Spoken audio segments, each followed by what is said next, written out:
কেউ যদি ভগবান শ্রী রাধা গোবিন্দের ঝুলন যাত্রায় অংশগ্রহণ করে, ভগবানকে দোলনায় ঝোলাতে সাহায্য করে বা ভগবান যখন দোলনায় ঝুলে এটি দর্শন করে, তাহলে সেই ব্যক্তিকে কখনোই আর এই জগতে ফিরে আসতে হয় না, তার আর পুনর্জন্ম হয় না।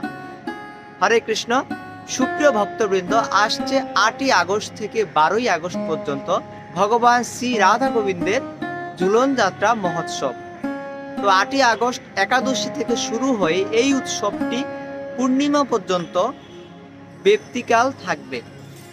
এই মহোৎসব সম্পর্কে স্কন্দ পুরাণে বলা হয়েছে যে দোলেচ দোল গোবিন্দ চাপেচ মধুসূদন রথেচ বামনং দৃষ্টা পুনর্জন্ম ন বিদ্যতে।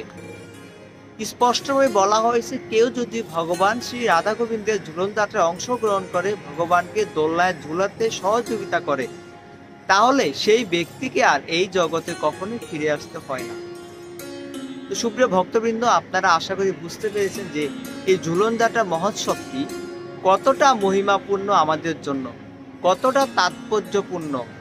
তো চলুন আমরা এখন জানি এই ঝুলন যাত্রা মহোৎসবের মাহাত্ম্য কি, কিভাবে এই ঝুলন যাত্রা মহোৎসব শুরু হয়, তাছাড়াও আপনারা কিভাবে এই মহোৎসবে অংশগ্রহণ করবেন, গৃহে কিভাবে পালন করবেন, বা গৃহে যদি পালন করতে সমর্থ না হন কিভাবে এই উৎসবে অংশগ্রহণ করবেন।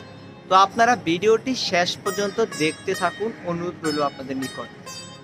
তো এই ঝুলন যাত্রা মহোৎসবটি ভগবানের বিভিন্ন অনুষ্ঠানের মধ্যে অন্যতম একটি অনুষ্ঠান, অন্যতম একটি উৎসব।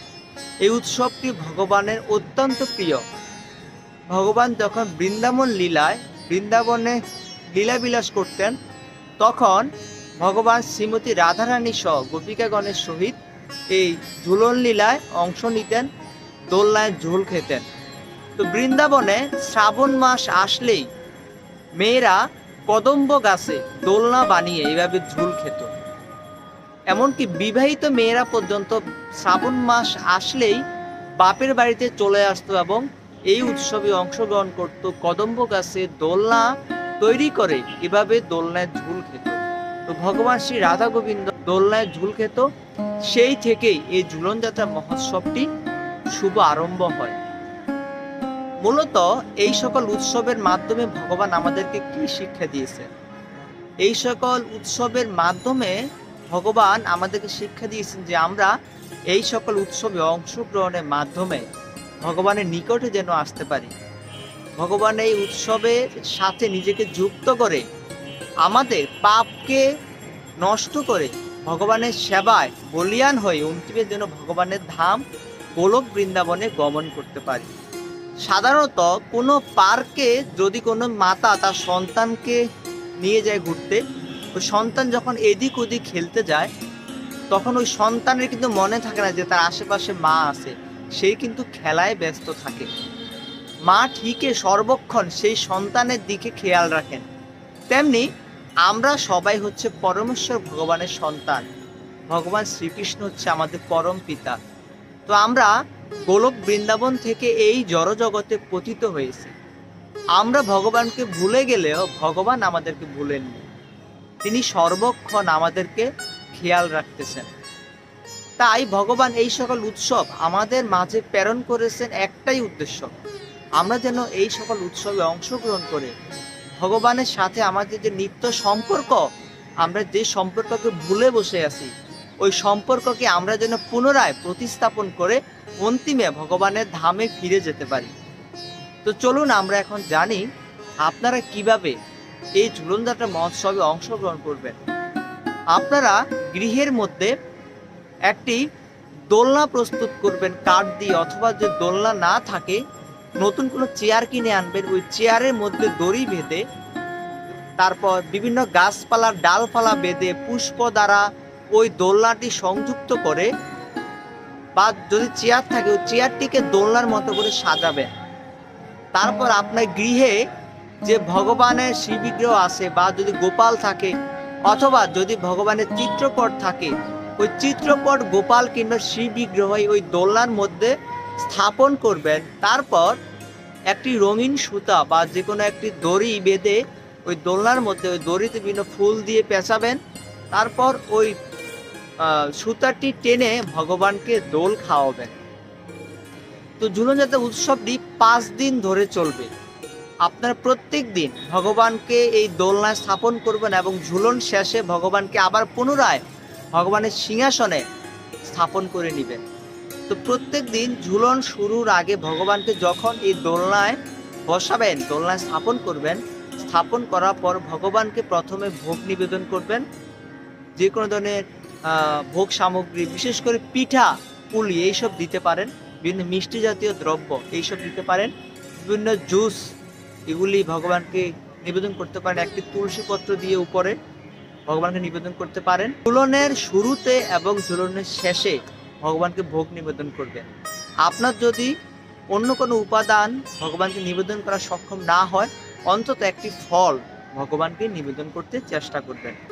তো এইভাবে ঝুলনে ভগবানকে প্রথমে ভোগ নিবেদন করার পর ভগবানকে আরতি নিবেদন করবেন ভগবান যখন ঝুলনে উপবিষ্ট থাকবেন।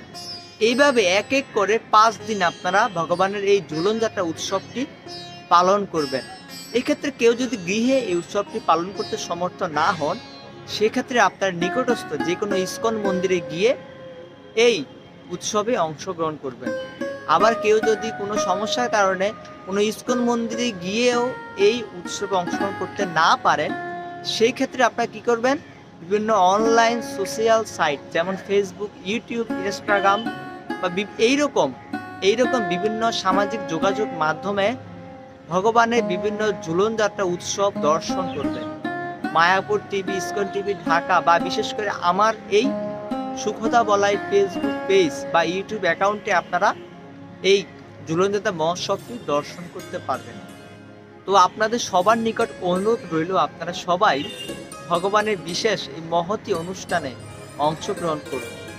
আমরা এই কলিযুগে পতিত হওয়া অদম জীব, আমাদের পাপের কোনো অন্ত নেই। আমরা এই পাপগুলিকে কিভাবে নষ্ট করব আমরা জানি না। তাই আমাদের বেশি বেশি করে উচিত ভগবানের সেবায় নিজেদেরকে যুক্ত করা। তো ভগবান চাইলেই আমরা এই সকল পাপ থেকে মুক্ত হতে পারি, অন্তিমে ভগবানের ধামে যেতে পারি। কেননা যতবারই আমাদের এই জগতে ফিরে আসতে হবে, ততবারই আমাদের বিভিন্ন ধরনের কষ্ট সহ্য করতে হবে। কোনো একজন ব্যক্তি বলতে পারবে না যে আমি আনন্দে আছি। এটা হচ্ছে দুঃখের আলয়। আপনি যেমন ওষুধের দোকানে গিয়ে ফলমূল খোঁজ করলে পাবেন না, কাপড়ের দোকানে গিয়ে যদি আপনি সবজি খোঁজ করেন যেমন আপনি তা পাবেন না, ঠিক ওইরকম এটি হচ্ছে দুঃখের আলো, দুঃখের জগৎ। এইখানে আমরা সুখ পাবো না। যতদিন আমরা এই জগতে থাকবো ততদিন আমাদেরকে দুঃখ ভোগ করতে হবে। তাই আমরা কিভাবে এই জগৎ থেকে পরিত্রাণ পাবো, এটি হওয়া উচিত আমাদের মুখ্য উদ্দেশ্য। তো সুপ্রিয় ভক্তবৃন্দ, তো আপনারা সবাই ভগবানের এই ঝুলন যাত্রায় অংশগ্রহণ করুন এবং ঝুলন যাত্রায় অংশগ্রহণ করে আপনাদের মানব জীবন ধন্য করুন। ধন্যবাদ এতক্ষণ ভিডিওটি দেখার জন্য। তো আপনারা এই ভিডিওটি শেয়ার করে দিন, যাতে আপনার ফ্রেন্ড লিস্টে থাকা বন্ধু বান্ধব এই ভগবানের মহৎ উৎসবে অংশগ্রহণ করতে পারে। হরে কৃষ্ণ।